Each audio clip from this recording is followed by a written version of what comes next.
Good morning everyone! Hello po sa inyong lahat. Maraming salamat Ma'am Lai. Pwede na po kayo magsupo.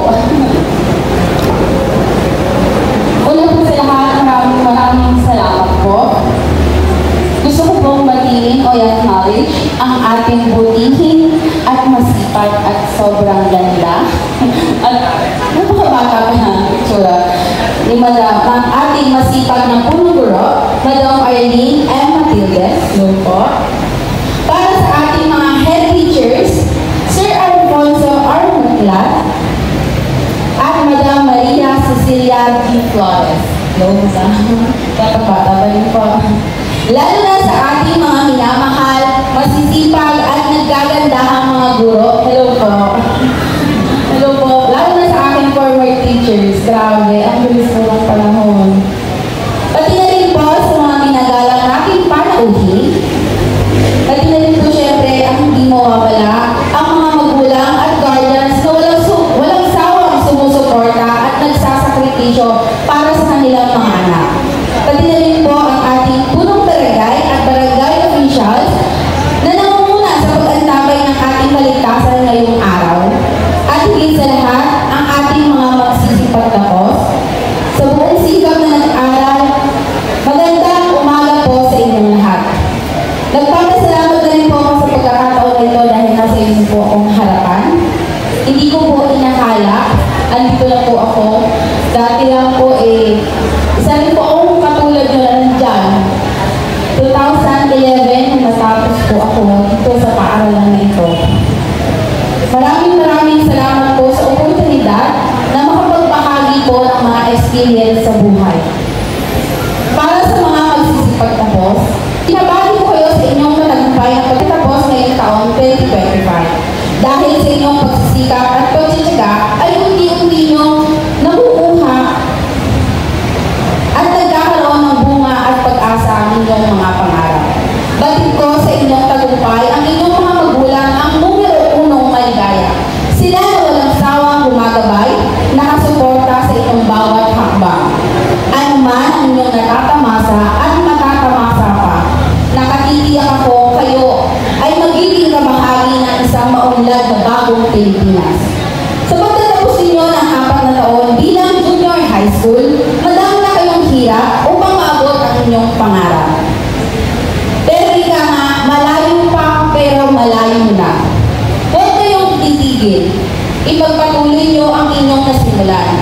At sinisigurado kong darating ang araw, sabay-sabay nyo rin maakabot ang inyong mga mithiin. Ang tanging talunan sa laban ay yaong nagpapabaya at tumitigil. Tandaan nyo palagi, magagawa nyo ang lahat dahil sa kaloob ng lakas sa inyo ng Panginoon. Alam niyo po, nung matapos ako ng taon 2025, bago ko po nilisan to, marami po akong natutunan at higit sa lahat, mga academics at meron pa isa, Bible study. Grabe, buting abutan ko po yun, nag-start po yun sa batch po namin. Kung hindi po ako nagkakamali. Kung saan tumatak po sa akin ang isa sa itinuro ng salita ng Diyos. Hindi kita iiwan ni pababayaan man. Hebreo 13:5. Ulitin ko po ha. Hindi kita iiwan ni pababayaan.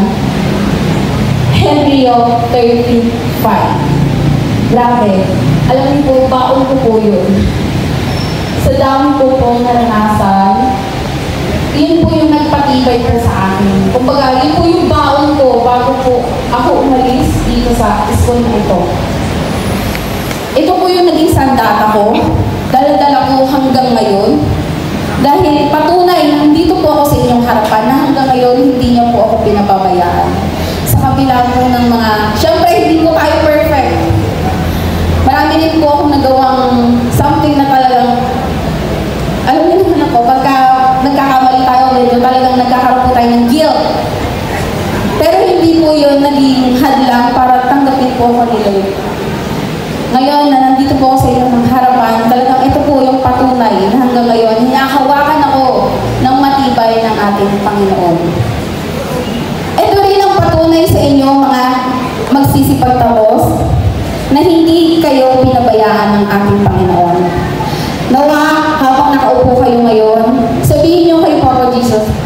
Thank you, Lord. Isa pa, baka hindi nyo marinig. Yan. Maliban doon, tapikin nyo yung sarili nyo. Sabihin nyo, congrats self, andito na tayo. Isa pa, sabay-sabay. Good job. O, di ba ang sarap sa feeling? Grabe, malapit na. Kumbaga sa level 1, level 2, pa-level 3 na kayo. Senior na sa susunod. Good luck sa inyo. Marami pa kayong pagdadaan ng mga assignments, projects, sakit ng ulo. Naranasan ko din po yan. Sana po sa mga magulang, huwag po kayong magsawang suporta sa mga anak niyong pasaway. Pero nananatili na nagpapakabuti at tinutuloy po nila ang kanilang pag-aaral. Siyempre, hindi rin natin kakalimutan, pasalamatan ang naging pangalawang magulang natin. Sino po ba yung mga naging pangalawang magulang natin sa araw-araw?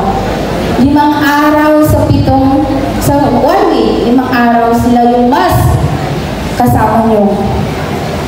Sabihin nyo nga po, Ma'am, Sir, salamat po.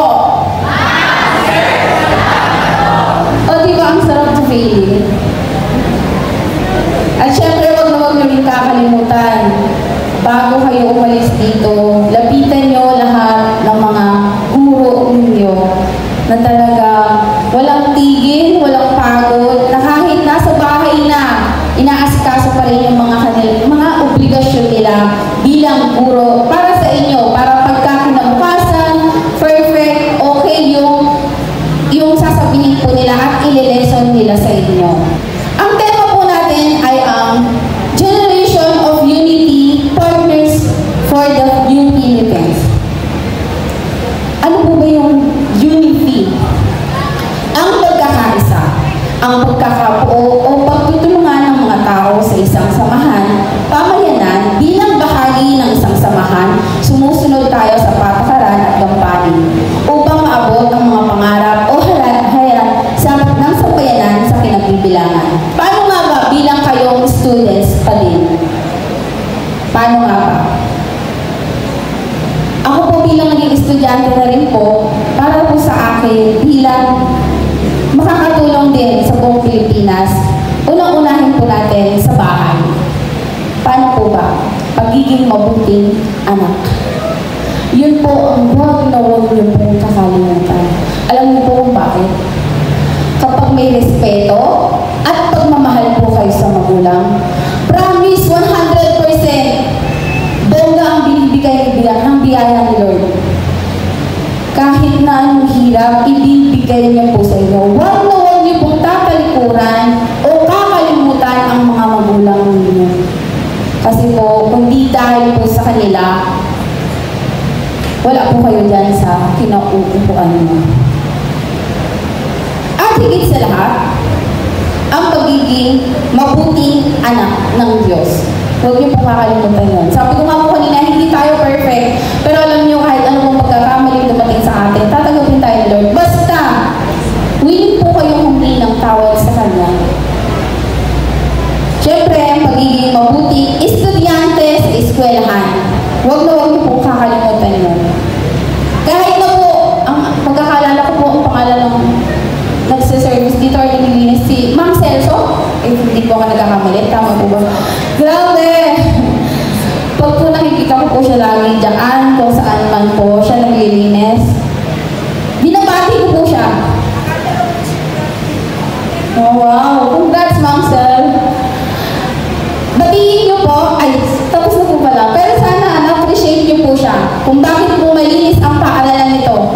Dahil sa tulong po niya, naging maayos itong paaralan din po na ito. Na pagpasok niyo po, hello! Pagpasok niyo po, wala po kayong maabutan na kalat. Nawa, pasalamatan niyo rin po siya bago po niyo lisan ang paaralan na ito. Siyempre, naniniwala pa rin po ako hanggang ngayon sa paniniwala rin ni Dr. Jose Rizal. Ang kabataan, ang pag-asa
lalaki na sumasalo ng bayabas, hinihintay niyang mahinog.